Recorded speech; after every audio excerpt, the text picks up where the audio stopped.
What's up guys, Houndish here, and today we have the first weekly reset following Monument of Triumph. It is the 16th of June, and we get a handful of updates for Destiny 2 this week. Firstly, a patch alongside weekly reset addressing a bunch of issues, fixes, and more as part of this update, so we'll round up everything that's changed on that front. Plus, we'll cover featured content for the week, so we get new featured raids. Plus, we'll take a look at other ops category additions that we may see, as well as featured rewards, including things like the Grandmaster, weapons for the week there at Zavala, and other core vendors, including Eververse. It's nice that we get another weekly reset right here where things feel pretty alive. Also, let's keep those player numbers nice and strong as we hammer the message home that we want Destiny 3, or just Destiny in general. Please, come on, don't be fooling around, Sony. We gotta do this thing. For now though, I guess we'll just focus on weekly reset before I get completely carried away. If you enjoy the video, a rating would very much help us out, but now, let's get into it. Starting out, let's cover the patch notes for today's update, another of Destiny 2's final updates, I guess, and this is patch 9701. In terms of the changes, up front, Bungie fixed the Master Conquest Conductor's Keep, so that's been re-enabled. In Pantheon, they fixed an issue where objective directions were missing in activities, another where Callus was occasionally granting clemency to players and not sending them back to the Psionic Nightmare, then one where the Consecrated Mind encounter would not spawn enemies correctly if the Battalion's feat was enabled, so those are good. Otherwise, in Dungeons, they fixed issue with hidden chest rewards not matching the selected difficulty option across multiple dungeons, and one where the final encounter of Shattered Throne wasn't dropping the Wish Ender catalyst. There's another that fixes softlocks in Savathun's Spire, and an issue in Kelsfall where players could get softlocked during the boss fight by dying too close to the entrance door and respawning on the other side, which sounds really annoying. Otherwise, they fixed a problem with some exotic armor acquired before Monument of Triumph where it could have less available energy for armor mods than intended, another where Hazardous Propulsion's exotic rockets would not fire more than once per life when using Rally Barricade without the shield burst aspect, and an issue where Shattered Throne 4-piece set bonus, Truth to Power, increased the damage that players actually take, so that will now be a viable set, I guess.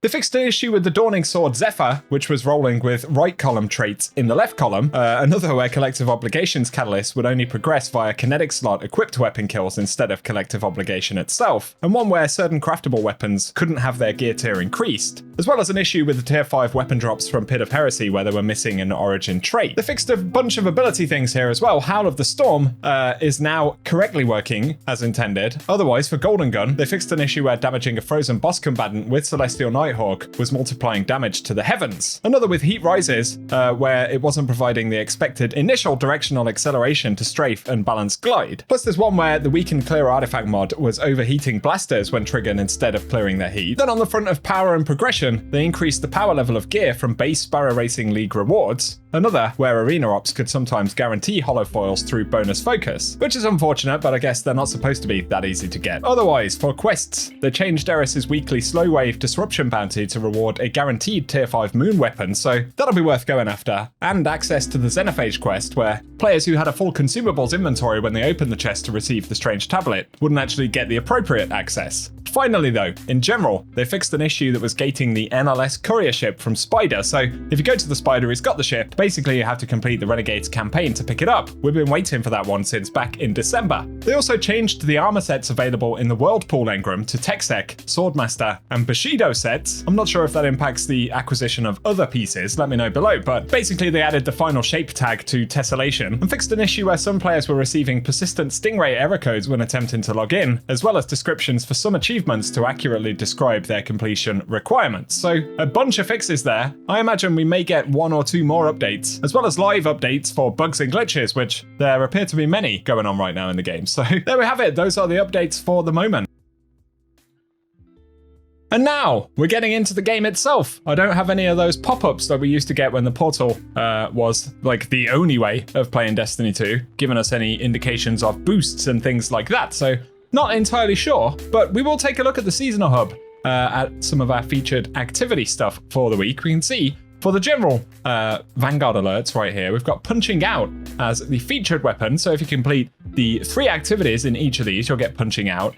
Then for the Grandmaster, it's Birthplace of the Vial. Whatchamacallit is the additional weapon from the weekly challenge right there, but we can see the bonus focus is Mint Retrograde, so if you've been looking for one of them, an updated one, of course, I'm not actually sure what they've changed in terms of perks and stuff, but that is available as the bonus focus at the very least for this week, so let us know if you'll be jumping in to complete any of those. But looking at the raids and dungeons right here, it would appear Desert Perpetual remains featured basically all the time, with it being the newest raid. In terms of the rest of the rotation though, we also have King's Fall as well as Garden of Salvation featured this week. So that means they will drop tier 5 gear consistently, I believe. I think that's how it actually works. For the dungeons, we have Spire of the Watcher and Pit of Heresy featured. Of course, Bungie just fixed the Heresy weapons, which is nice. So if you want to go in and farm some of those again at tier 5 with the Origin trait, then that is a valuable bonus, I suppose. Equilibrium also featured this week, once again, given that it is one of the more recent drops. And then looking at the Pantheon stuff, of course, we now have featured reprise single boss rotations featured in here on top of all of the other playlists. So there we go. That is the kind of lowdown on the core activity stuff. I think in terms of the rest of things, they should stay kind of the same, just with the normal daily rotation in terms of the rewards and stuff that they actually feature. So looking at arena ops, of course, we still have Black Armory weapons, which are certainly worth farming out. So there we go. That's the bulk of the portal, or should I say the destination, the director related stuff for this week. Next up, let's go visit Zavala, see what the featured stuff for this week is. I'm not sure how the armor stuff works. I'm guessing in terms of weapons, we still get kind of a weekly featured weapon. Yes, that would appear to be the case. And this week it is the Oxygen. Of course, it doesn't appear the perks have been updated since the initial season drop with Renegades, but nonetheless, if you've been looking for one of these, there are some good rolls, and it's the first time for a little while that I haven't had to spend Bright Dust to actually access them, because I have been playing Destiny 2. There are a bunch of these with Burning Ambition, Mega Nora. I think you can get Incandescent on this as well, although it doesn't appear to be featured right now. Maybe I'm wrong on that, but if you want a decent Oxygen, there are certainly options this week. Then in terms of the armor, we get the rank 7 and 12 armory requisition options that we can actually earn on a weekly basis in the season hub track in order to pick those up. So let us know down below if you'll be grabbing anything from Zavala. We may as well take a quick look at Eververse. Of course, it is now rotating on a daily basis. But for the front page Bright Dust stuff, we have Fireteam Fire Up for 4,250 Bright Dust from back in Season of the Undying right there. There is also the Coronal Aura Shell, which kind of has, I don't know what's going on with that, a bit of heat shield action on it. That one's up for 2,850 Bright Dust. There is the Carriole Spectacular. Maybe I'm saying that wrong. Not sure. A Guardian Games ship, nonetheless, which should be 2,000 Bright Dust, and we have the Bronco available this week with the kind of Tex Mechanica vibes on it, which is pretty cool. Otherwise, on the front page, there is Boulder Chase, Lucky Shot, and the Bungie projection. Wow, there is now, of course there is a Bungie projection from the 30th anniversary, if you want to grab any of those. But to the main Bright Dust section for the day, there is the, I'm not even going to try and say it, it's a Wicked Implement ornament for 1,250 Bright Dust right there, with Viced vibes. Otherwise, it would appear we are getting exotic armor ornaments this week, so Mayrin's Odyssey for Dune Marchers on the Titans at the very least, which is certainly nice. So look out for those, be sure to grab them for 1,500 Bright Dust if you need them. Once again, Fireteam Fire Up, the Coronal Aura Shell, and the Carriole Spectacular. Basically, these four are the same as the front page, but that should rotate tomorrow at the very least. Same with this other 3 slots. And then for shaders, there is Afterlife Ward available this week for 300 Bright Dust. Otherwise, from back in Echoes, we also have the Crown of Vermin, which can be quite nice, almost a bit garish, depending on the armor set really, but it's not bad. There is Boreal Char available as well, which is a bit more old school, of course. Otherwise, there is Welded Brass this week as well, or today, should I say. Otherwise, we've got the Chrysalis, Cherry Blossom, and Vex Arrival Transmon effects. Silver offerings. Oh wow, I didn't realize daily offers had silver offerings as well. I should pay more attention, shouldn't I? I did speak about potentially doing shorts featuring the daily rotations of these. To be honest, it's been so busy in the launch week, I haven't really got around to it, but if there is still some interest in doing that, then be sure to let me know. I've got a whole bunch of stuff sitting in my Postmaster. This is like Gear Management Simulator, the game, but of course, it's plenty of fun. And let's go say hi to Shader 1 down here in the annex. I actually can't remember what changes Bungie made to Ada 1. There's so much stuff going on in this update. Okay, so there is an armor tab here for the featured armor for the week. We've got Noble Constant, the Terra Concord stuff, as well as Retrograde and Devastation Complex. So pretty vanilla armor, but if you want it for collections or, you know, for the cosmetic purposes, actually there are multiple tabs, which I'm assuming maybe are fixed at this point.